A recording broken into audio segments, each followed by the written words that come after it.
Bismillahirrahmanirrahim. Assalamualaikum warahmatullahi wabarakatuh. Nama saya Muhammad Azri bin Mat Nazir. Currently memang saya seorang pegawai takbir yang menguruskan pengijazahan iaitu majlis convocation untuk yang akan datang ni lah. Iaitu graduan pada tahun 2023 bersempena majlis convocation yang ke-36 yang akan berlangsung pada 19 sehingga 23 November nanti. Tarikh pengambilan jubah akan berlaku pada 13 sehingga 22 hari bulan. 22 hari bulan iaitu sehari sebelum berakhirnya majlis convocation. Okey. So graduan boleh mengambil jubah mengikut tarikh-tarikh yang telah ditentukan di dalam UM aplikasi UM Convo lah. Namun begitu, jika graduan yang mempunyai masalah kecemasan ataupun tidak dapat menghadiri mengikut tarikh yang telah ditetapkan, jadi graduan boleh mengambil jubah selewat-lewatnya sehari sebelum majlis convocation. Kita mempertimbangkan ada graduan yang datang daripada Sabah dan juga Sarawak. So jadi bagi pemudah cara memudahkan mereka dengan kos yang mereka perlu tanggung untuk menghadiri majlis convocation, itu majlis yang mereka tunggu-tunggu. So kita membenarkan selewat-lewatnya sehari sebelum majlis convocation untuk pengambilan jubah. Okey. Kemudian sesi pemulangan jubah akan bermula 19 sehingga 26. 19 iaitu immediately selepas sesi pertama tamat, ada graduan yang telah menerima ijazah semasa itu boleh memulangkan jubah selepas sesi.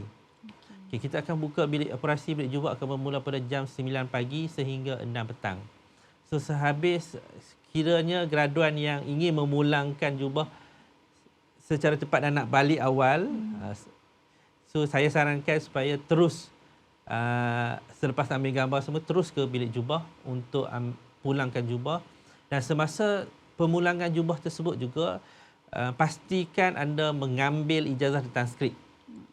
So jadi graduan akan dapat ijazah dan transkrip setelah memulangkan jubah mereka. Okey. Bagi alternatif pulangkan jubah, dan semasa pemulangan jubah tersebut juga pastikan anda mengambil ijazah dan transkrip kepada graduan. Graduan boleh mewakilkan kepada rakan ataupun ahli keluarga. Namun begitu, hanya satu graduan, hanya satu wakil sahaja. Sebab kita mengambil iktibar daripada majlis convocation yang lalu di mana berlakunya pertukaran jubah yang banyak menyebabkan masalah semasa sesi majlis convocation. Untuk makluman, UUM antara satu ataupun dua universiti yang menggunakan sistem RFID, di mana setiap jubah tersebut terdapat satu chip iaitu RFID yang mempunyai identiti kepada graduan tersebut. Kalau Ali adalah graduan, maka jubah itu akan tertera nama Ali. So nama panggilan Ali yang dinaik di atas pentas tersebut disebut juga atas apabila dia lalu, so nama dia akan keluar. So that's why kenapa kita tidak membenarkan jubah itu diambil secara banyak, sebab berlakunya pertukaran tersebut lah. So jadi kita mengambil perkhidmatan sejak tahun 2021,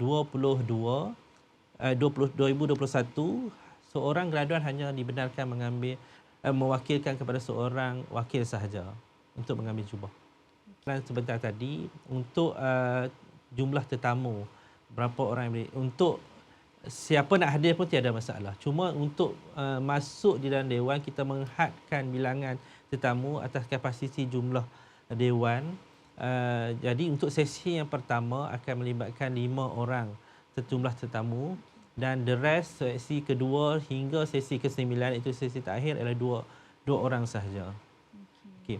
Cuma saya ingin maklumkan seperti amalan dan peraturan majlis convocation sebelum ini, iaitu hanya tetamu berumur 12 tahun dan ke atas sahaja yang boleh masuk ke dewan. Okey.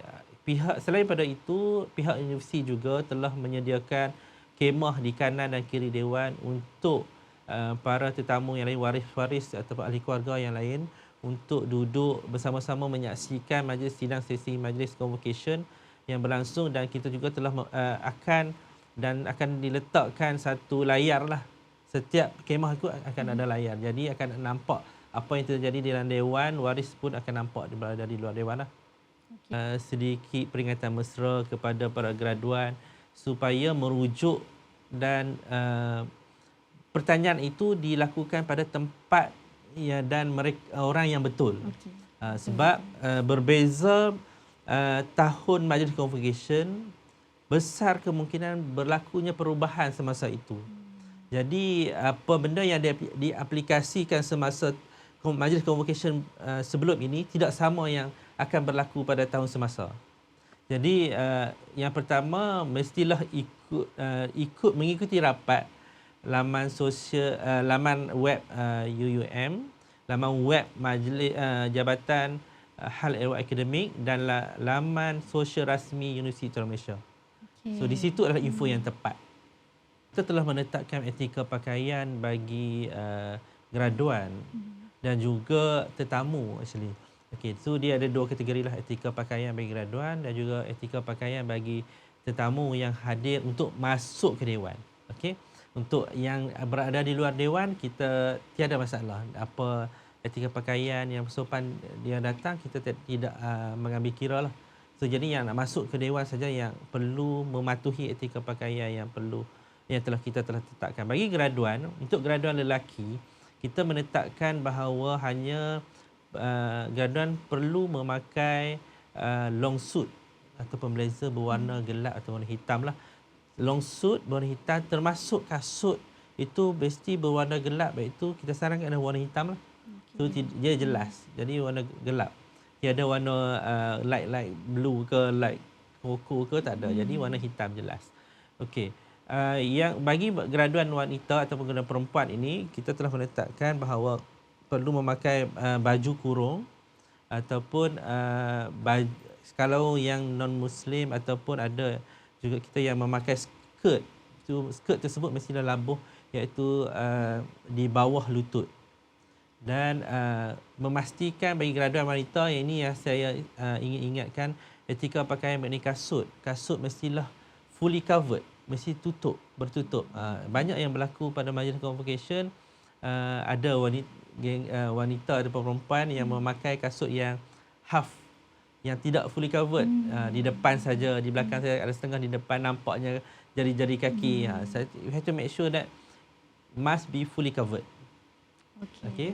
Dan satu lagi saya ingin ingatkan kepada graduan lelaki dengan memastikan, saya pun faham bahawa mungkin graduan yang telah lama menamatkan pengajian mungkin Februari yang lalu, rambutnya pastilah berada dalam keadaan yang kemas, tidak panjang lah, senang cerita kan. Jadi perlu memastikan perkara tersebut. Ada berlakunya kita tidak membenarkan graduan atas tidak mematuhi etika pakaian, termasuklah keterampilan diri, tidak rambut tersebut terlalu panjang. Itu yang kita maklum dah awal supaya graduan ambil perhatian. Jadi kalau contoh rambut berwarna tu dibenarkan atau tidak? Rambut berwarna mesti kita actually tidak membenarkan. Tapi ada yang berwarna yang tidak obvious, itu kita boleh pertimbangkan. Namun kita pun fahamlah kadang setengah ada yang ikut trendnya, tapi you have to make sure apabila kita datang ke suatu majlis, kita perlu mematuhi etika yang telah ditetapkan oleh majlis tersebut. Saya rasa itu adalah benda normal yang berlaku kepada semua orang, dan di setiap majlis dia ada etika tertentu yang kita perlu patuhi.